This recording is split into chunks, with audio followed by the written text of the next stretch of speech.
साहित्य आणि इतिहास, तर या आपल्या इतिहासाचा आपल्या सगळ्या आयुष्याशी फार जवळचा संबंध असतो आणि त्यातही मराठी वाङ्मय आणि इतिहास शिकणं, एकत्र शिकणं ही म्हणजे फारच मोठी पर्वणी असतं मॅडम, असं मला जाणवलं. कारण मी सुद्धा BA ला असताना मराठी साहित्य आणि इतिहास अशा दोन्ही एकत्र समजून घेत होतो. आपण जेव्हा वाङ्मयाचा इतिहास म्हणतो तेव्हा अगदी आपण बघू म्हणजे संत साहित्यापासून आपल्याला खूप महत्वाचे कवी या मराठीत झालेले दिसतील. त्यानंतर शाहिरांनी त्यांच्या कविता मराठीमध्ये लिहिल्या.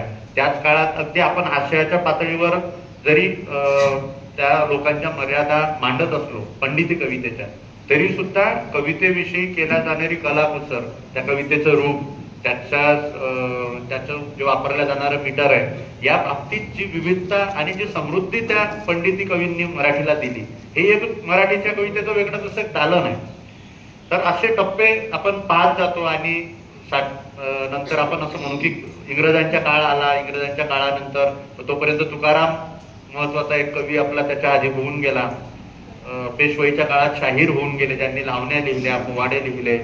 इंग्रजांचा काळ आला, केशवसुतांनी मराठी कवितेचं रूप आमूलाग्र पद्धतीने बदलवलं. केशवसुतांच्या नंतर साधारणतः 40 ते 45 वर्षानंतर दुसरं महायुद्ध आलं.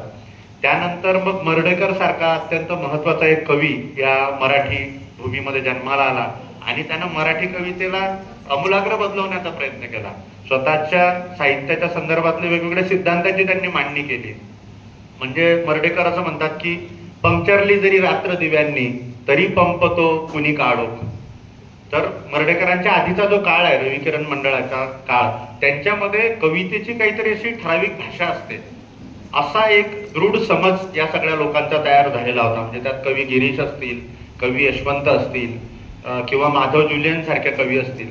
तर एक कवितेची म्हणून एक वेगळी भाषा असते. त्याच्यामध्ये चंद्र, सूर्य, पान, फुलं, नदी, समुद्र, किनारा, रात्र असे काही एक काव्यात्मक स्वरूपाचे शब्द असतात. असा जो एक समज निर्माण झालेला होता मराठी कवितेच्या प्रांतात, तो समज मोडून काढण्याचं पहिलं काम कविवर्य मर्ढेकरांनी केलं. आणि मर्ढेकरांनी जसं मी तुम्हाला आता ओळ सांगितली की पंक्चरली जरी रात्र दिव्यांनी तरी पंपतो कुणी काळो, असे पंक्चरने, पंपने अशा स्वरूपाच्या कवितेमध्ये अशा स्वरूपाची भाषा, अशी क्रियापद त्यांनी आणण्याचा प्रयत्न केला. किंवा भोंगा कुत्री नमोस्तुते, म्हणजे औद्योगिकरण झालेलं आहे आणि सकाळी फॅक्टरी जशी सुरू होते तर तो जो भोंगा सुरू होतो त्याचं वर्णन आपण जसं प्रार्थना करतो, देवी विषयी प्रार्थना करतो त्यात नमोस्तुते म्हणतो, दिव्याला वंदन करतो तेव्हा नमोस्तुते म्हणतो. तर हा मर्ढेकर नावाचा कवी भोंगा कुत्री नमोस्तुते अशा पद्धतीनं त्या परिस्थितीचं वर्णन करतो. किंवा गिरणोदय झाला अशी भाषा मर्ढेकरांच्या कवितेमध्ये येते. गिरणी सुरू झाली म्हणून गिरणोदय झाला अशा स्वरूपाची भाषा त्यांच्या कवितेमध्ये येते. मी हे मराठी कवितेमध्ये येणाऱ्या नवीन भाषेबद्दल याविषयी बोललो, त्याचं कारण असं आहे की आपल्या सोबत उपस्थित आहेत कवयित्री आशा अशोक डांगे. आणि मित्रांनो, त्यांचे बरेच कविता संग्रह प्रकाशित आहेत, पण त्यातला सगळ्यात महत्वाचा कविता संग्रह आता सध्या माझ्या हातात आहे. त्या कविता संग्रहाचं नाव आहे प्रिय हा कण गॉड पार्टिकल आहे. भाषा लक्षात घ्या, मी भाषेविषयी का बोलतो तुमच्या लक्षात येईल. प्रिय हा कण गॉड पार्टिकल आहे म्हणजे 4-5 वर्षांच्या आधी गॉड पार्टिकल याविषयी वैज्ञानिकांमध्ये प्रचंड संशोधनं सुरू होती आणि ती सगळ्या जागतिक पातळीवर त्याची चर्चा सुरू होती. बऱ्याच लोकांना आठवत असेल या गोष्टी. हे साधारण गोष्टी आहेत 2011-12च्या आसपासच्या. आणि त्या काळात फिजिक्सचे वेगवेगळे लेक्चर्स ऐकायची संधी मला मिळाली. इंटरनॅशनल कॉन्फरन्सेस मी ऑनलाईन सगळं फॉलो करत होतो आणि गॉड पार्टिकलवर काय काम चालू आहे तेही बघत होतो. तर असा गॉड पार्टिकल मराठी कवितेच्या प्रांतात कधी येईल हे मला स्वप्नातही कधी वाटलं नव्हतं मॅडम, तुमचा संग्रह पाहीपर्यंत. आणि तुमचा संग्रह पाहिल्यानंतर मला कविवर्य मर्ढेकरांची आठवण झाली की या विज्ञान युगाचा पहिला आविष्कार मराठीमध्ये कविवर्य मर्ढेकरांनी केला. तसा हा तुमचा संग्रह, ज्याचं शीर्षक आहे प्रिय हा कण गॉड पार्टिकल आहे. यातली एक छोटीशी कविता मी वाचतो आणि त्यानंतर विवेचनासाठी मॅडमकडे मी माईकचे सूत्र सोपवणार आहे. एक छोटीशी कविता आहे सर. मौनाच्या महाकाय जमिनीखाली.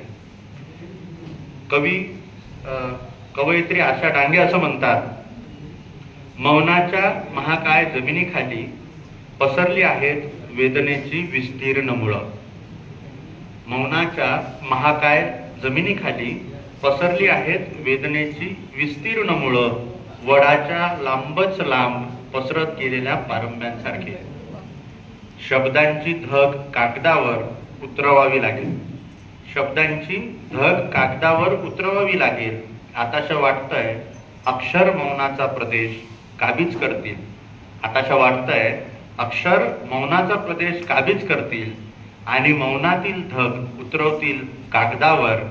तेव्हा ठरेलच हे मौन चिरंजीव की माझी कविता, तेव्हा ठरेलच हे मौन चिरंजीव की माझी कविता. अशी मौनातील धग आपल्या प्रिय हा कण गॉड पार्टिकल आहे या कविता संग्रहाच्या निमित्तानं कागदावर उतरवणाऱ्या कवयित्री आशा डांगे, आपण त्यांच्याशी बोलू. मॅडम, या सगळ्या